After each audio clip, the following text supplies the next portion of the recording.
Billings.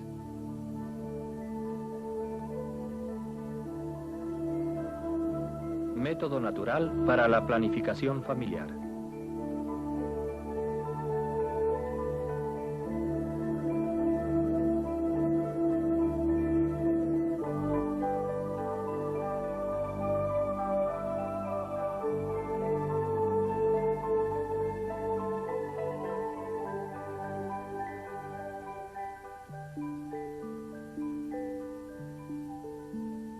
En nuestro planeta, todo tipo de vida depende de dos cosas: calor y agua.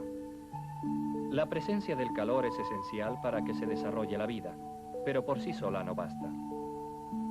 Sin agua, sin humedad, la superficie de la Tierra se vería más árida que el desierto.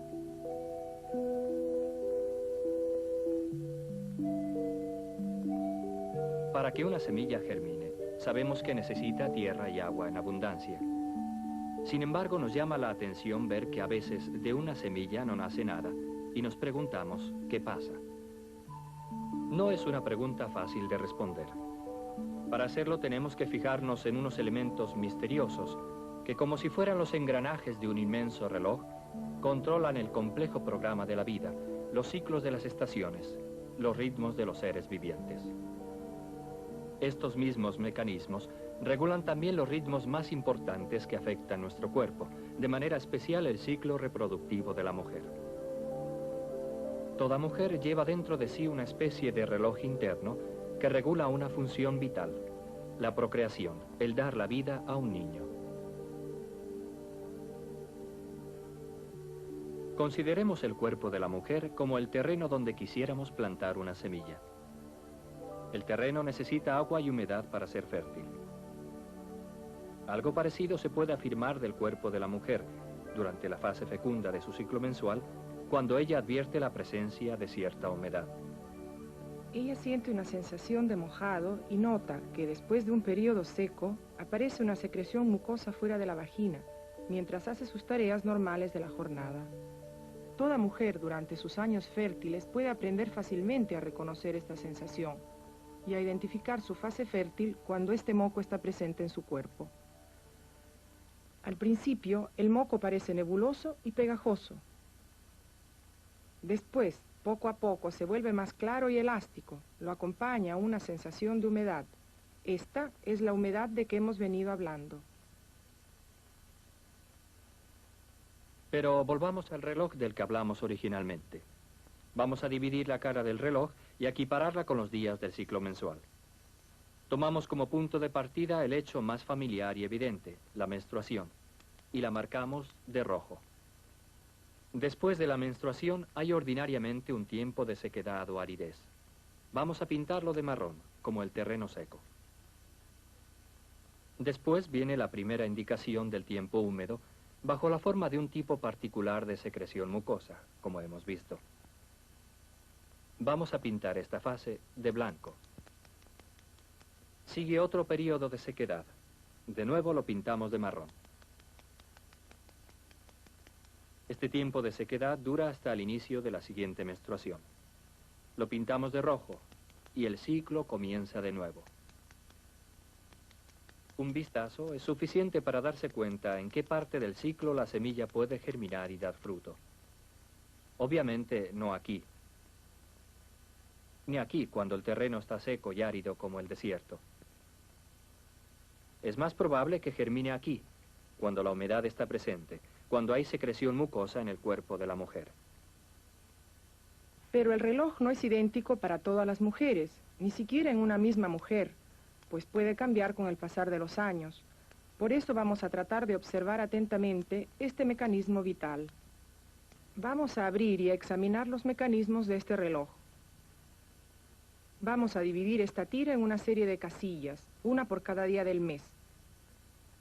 Las 30 casillas corresponden a un ciclo de 30 días. Utilizamos este ciclo estándar como base para entender los ciclos más breves o más prolongados. Comenzamos marcando los días de la menstruación.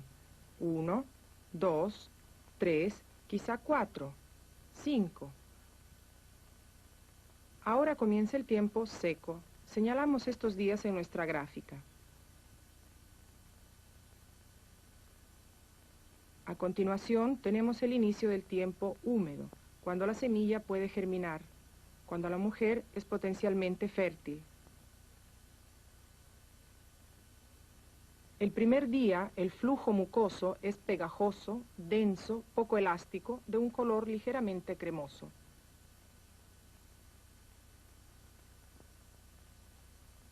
No es necesario hacer contacto con la zona vaginal para percibir esta diferencia. Las imágenes son solo un ejemplo de las apariencias que tiene el flujo mucoso.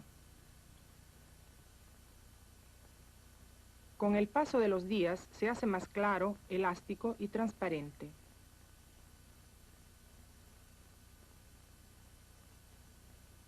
Lo acompaña una sensación de humedad y lubricación.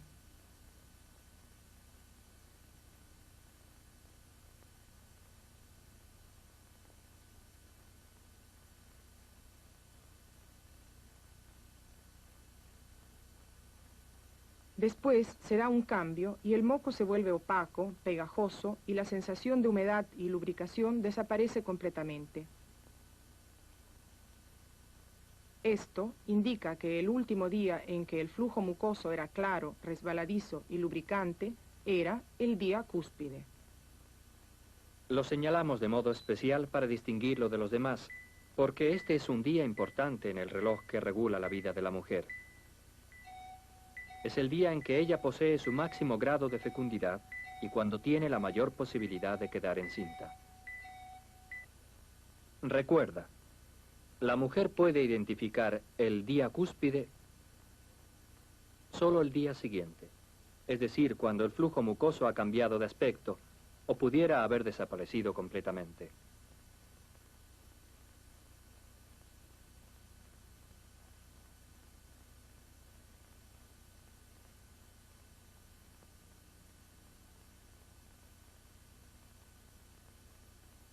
Al día cúspide le añadimos los 3 días siguientes para indicar que estos también son días fecundos, aunque gradualmente menos, como veremos después. El cuarto día después del día cúspide marca el inicio del tiempo infecundo. Durante este tiempo, dado que no hay humedad, la mujer no puede concebir. Sigamos en la gráfica los días restantes del ciclo hasta que comienza otro nuevo.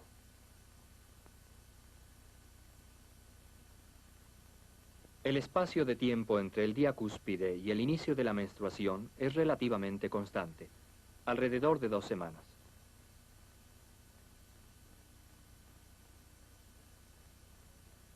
Lo que hace que un ciclo sea más largo o más corto es solo el número de días entre la menstruación y la llegada del día cúspide.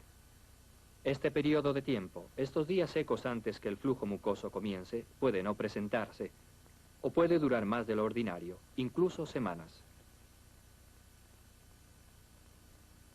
Una mujer nunca sabe por anticipado la duración de su ciclo.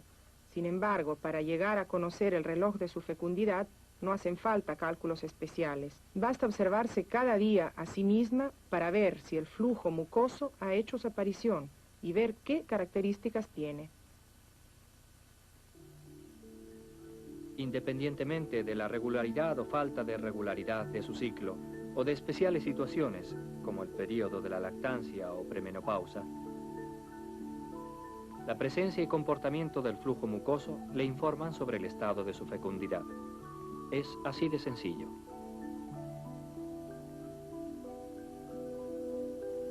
Este es el reloj que marca la fecundidad de la mujer. Una vez que lo ha entendido, se va a dar cuenta de lo seguro y preciso que es. Aprovéchelo bien.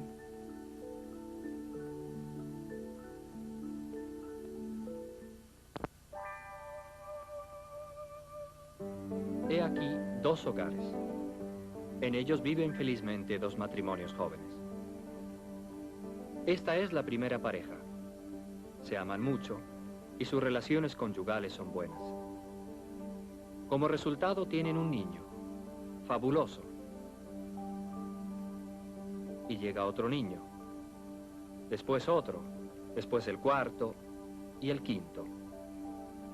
El objetivo de las relaciones matrimoniales no es solo la procreación. Con ellas se expresa y aumenta el amor entre marido y mujer. Pero si los hijos nacen muy cerca, uno detrás de otro, esto puede afectar la salud de la madre y la de los niños. Además, si la familia es pobre, los nacimientos numerosos pueden constituir una carga económica y quizá la madre no pueda dedicar tiempo suficiente a cada uno de los hijos. Por esto es importante para la familia espaciar los nacimientos.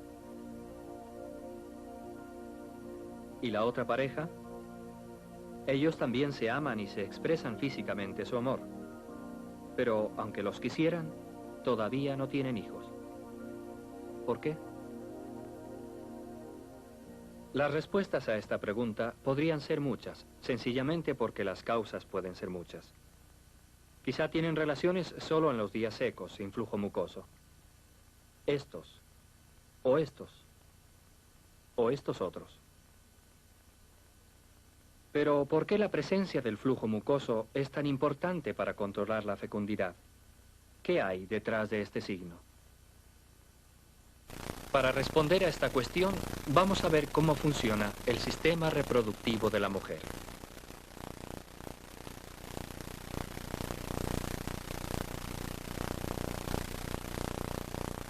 Estos son los ovarios, los órganos que producen el óvulo o huevo, que puede ser fecundado por el semen masculino. Esta es la vagina, el cérvix o cuello del útero y el útero. Dentro del útero hay una membrana mucosa que cubre la pared, el endometrio. Este revestimiento se forma al inicio de cada nuevo ciclo para proporcionar una especie de lecho en el que puede venir a posarse el óvulo fecundado y ahí desarrollarse y crecer. Pero si el huevo no es fertilizado, al final del ciclo este lecho va a ser expulsado y va a desaparecer con la menstruación, dejando espacio para un nuevo lecho. Estos canales son conocidos como las trompas de Falopio, o simplemente trompas, y llevan a los ovarios. En el ovario, el óvulo crece rodeado de una corona de células. Esta tiene el nombre de folículo. El cerebro ordena al folículo comenzar el proceso de maduración. En el momento culminante de este proceso, el folículo se abre y deja salir el óvulo. Es la ovulación. Bajo impulsos del cerebro, el cuello del útero comienza a producir el flujo mucoso. Esto provoca la sensación de humedad.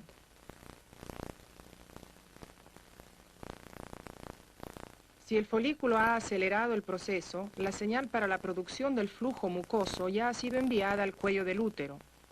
Entonces se eliminará el periodo seco que siga la menstruación. Esto explica por qué algunos ciclos son cortos. Si por el contrario el folículo retarda el inicio del proceso de maduración, entonces la señal será enviada más tarde y el resultado será un ciclo de mayor duración. Volvamos a la gráfica del ciclo regular y señalemos las casillas blancas del flujo mucoso hasta llegar al día cúspide. Cuando el flujo mucoso es tan fluido como este, o la mujer siente sensación lubricante, incluso después que el flujo elástico ha desaparecido, es señal de que el folículo está a punto de dejar salir el óvulo del ovario. De hecho, en torno a este tiempo, el huevo es liberado y entra en la trompa de Falopio. Ahora el óvulo va en vía directa hacia el útero. En su viaje por la trompa puede encontrarse con los espermatozoides, si es que las relaciones sexuales entre marido y mujer han tenido lugar. El tiempo durante el cual el óvulo puede ser fecundado es muy corto. Si durante este tiempo no encuentra los espermatozoides, se desintegrará en pocas horas. Después del día cúspide, el flujo mucoso se hace rápidamente más denso, como dijimos, pero ahora sabemos que al suceder esto forma una especie de tapón a la entrada del útero, cerrándolo completamente. Esto sucede siempre, independientemente de que el huevo haya sido fecundado o no. En el caso de fecundación, el tapón sirve como defensa contra gérmenes.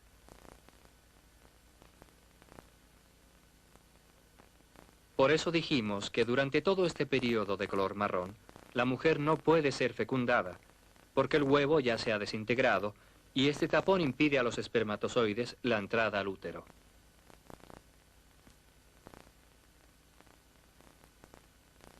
Así llegamos al final del ciclo con la aparición de una nueva menstruación y el desplazamiento del tapón.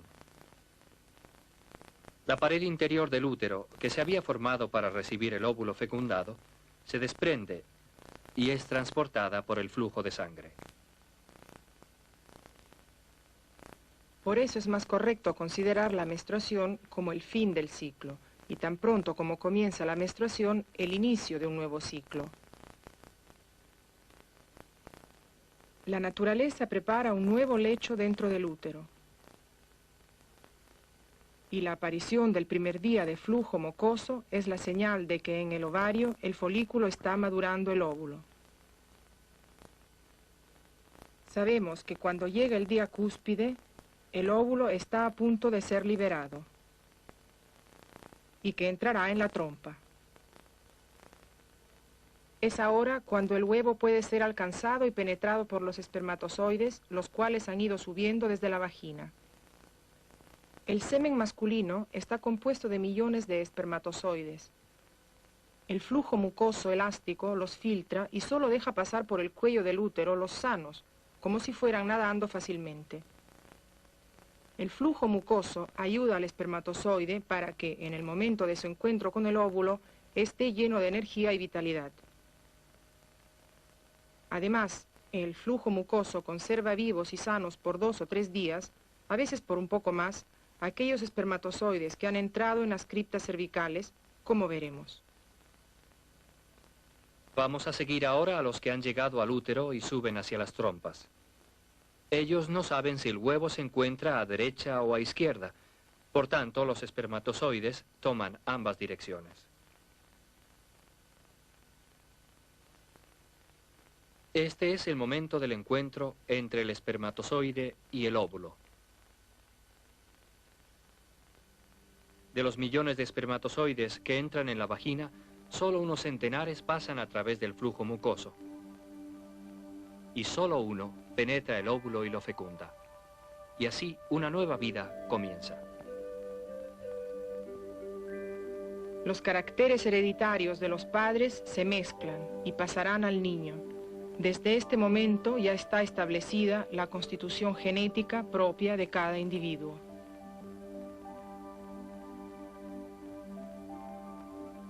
Mientras tanto, en el cuello del útero se va formando el tapón de defensa. El óvulo fecundado baja ahora por la trompa, pero no para desintegrarse, sino para implantarse en las paredes del útero, en el lecho que ha sido preparado para recibirlo.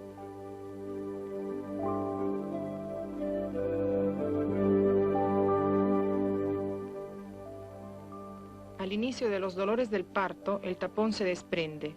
Ya ha realizado su cometido. Y entonces...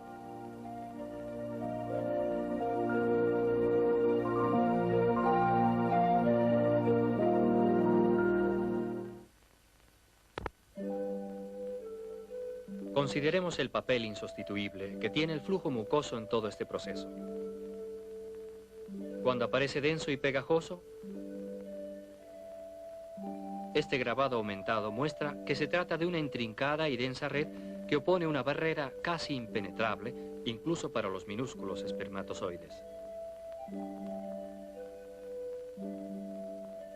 Al acercarse la ovulación, aumenta la proporción de agua y la malla comienza a abrirse para dar paso al espermatozoide.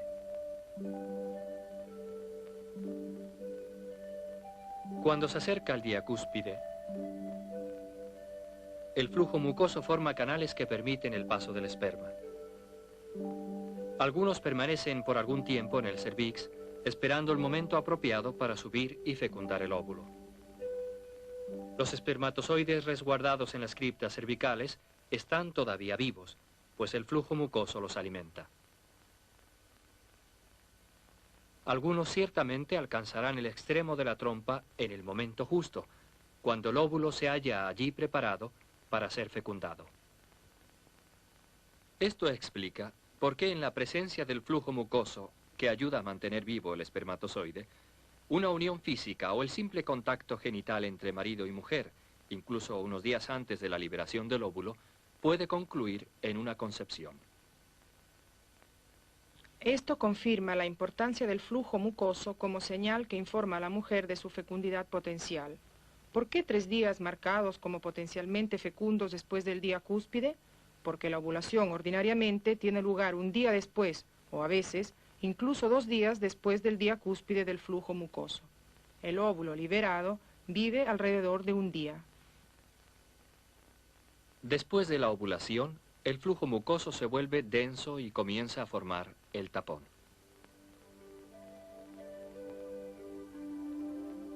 Mientras esta barrera no llegue a ser impenetrable, algunos espermatozoides pueden subir por la trompa y alcanzar el óvulo cuando todavía puede ser fecundado.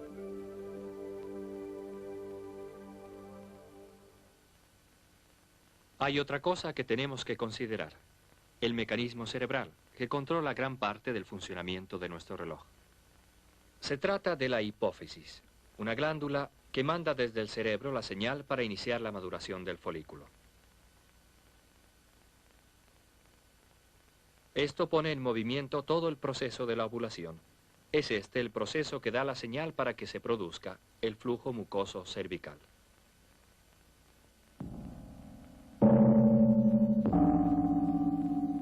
Puede suceder que si una mujer está cansada o afectada por la tensión del trabajo, o por ansiedad, o por problemas familiares, el cerebro no envíe la señal a los ovarios, como si la naturaleza se diera cuenta de que no es este el momento apropiado para añadirle la responsabilidad de otro hijo. En tales circunstancias, el ciclo de la mujer puede ser más largo o irregular.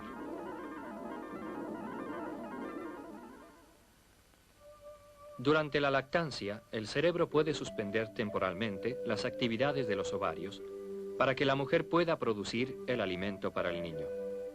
La lactancia es un modo natural e ideal de alimentar al niño. Favorece su desarrollo biológico y emocional, previene las infecciones, pues toda la protección de la madre se transmite al bebé a través de la leche materna.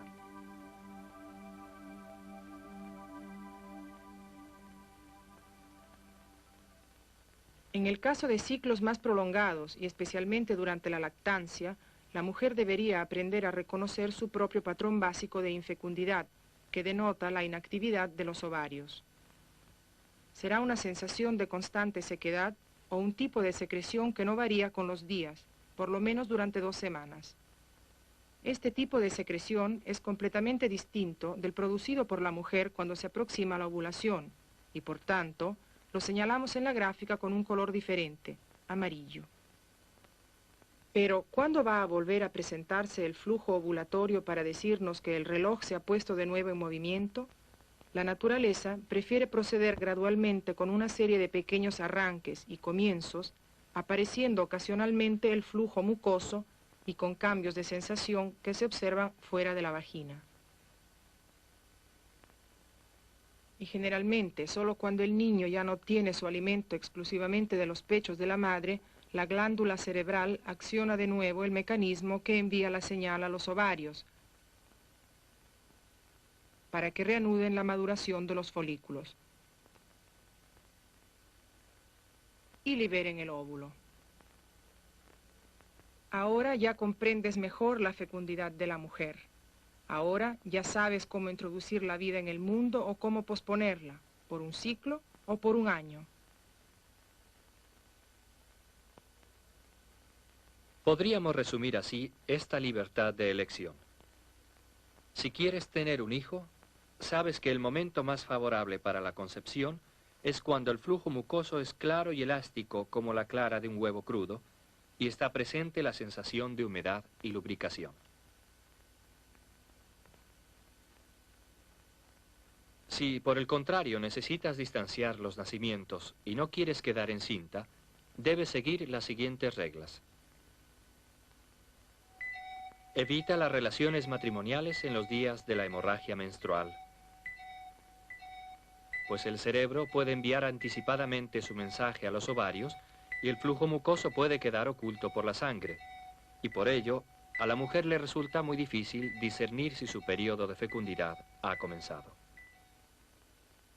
Durante este tiempo seco, ten relaciones solo por la noche, y solo después de asegurarte cuidadosamente de que el flujo y la sensación de mojado no han aparecido.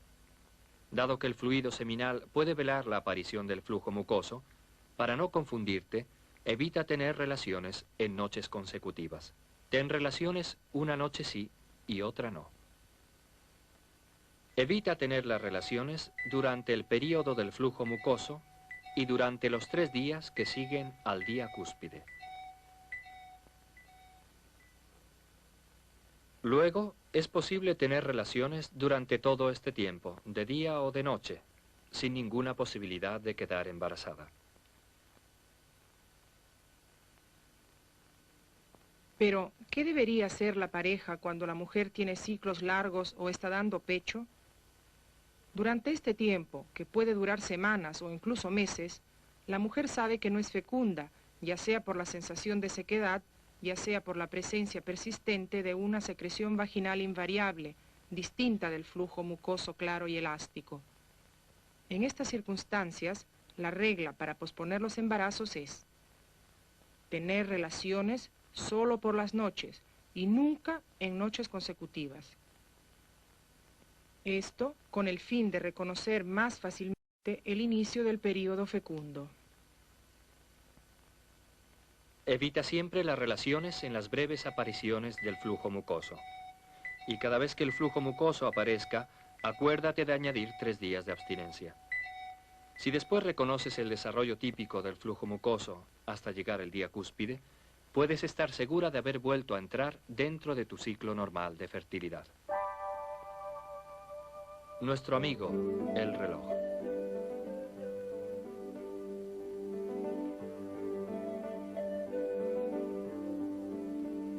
Estudios sobre el método Billings, realizados a escala mundial, han demostrado que si se siguen cuidadosamente estas reglas para evitar los embarazos, tal como nosotros las hemos explicado, se darán muy pocos embarazos. Pero si las reglas no son respetadas y las parejas tienen relaciones matrimoniales o contactos genitales íntimos en los días fecundos, se darán muchos embarazos. Usted puede seguir este método sencillo llevando su propia hoja de control con esta gráfica de estampillas multicolores y de fotografías del flujo mucoso. Las estampillas se refieren a diversos tipos de moco y han de pegarse correspondientemente en la hoja de control.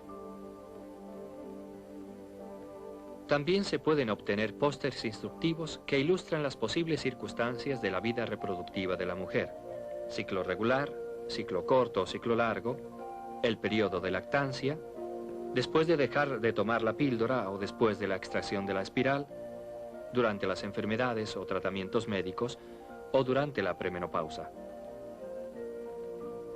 En resumen, el método Billings de la ovulación puede ser muy eficaz si se siguen cuidadosamente las reglas. Se trata de un método natural. No perturba los ciclos naturales de tu cuerpo ni tu salud. No tiene efectos físicos colaterales, pues no implica el uso de sustancias químicas, medicinas o de otros instrumentos. Personas sin especial preparación médica pueden enseñarlo. No es costoso usarlo. A la mujer le ayuda a conocer cómo funciona su propio cuerpo. Facilita y puede robustecer la comunicación entre esposo y esposa. Ambos esposos comparten la responsabilidad de los hijos que quieren tener. Moral y religiosamente es perfectamente lícito. Por otra parte, si se quiere limitar o distanciar eficazmente los embarazos, es necesario un firme compromiso por parte de ambos cónyuges. Ciertamente, la motivación y el autocontrol son necesarios para aceptar la abstinencia durante las fases que la pareja puede considerar como potencialmente fecundas, si quieren evitar un embarazo. Ciertamente, se trata de un método para un esposo y una esposa que consideran su fecundidad como un don, que hay que saber apreciar y proteger, y que toman los días de su abstinencia conyugal como una expresión de amor y de madurez humana.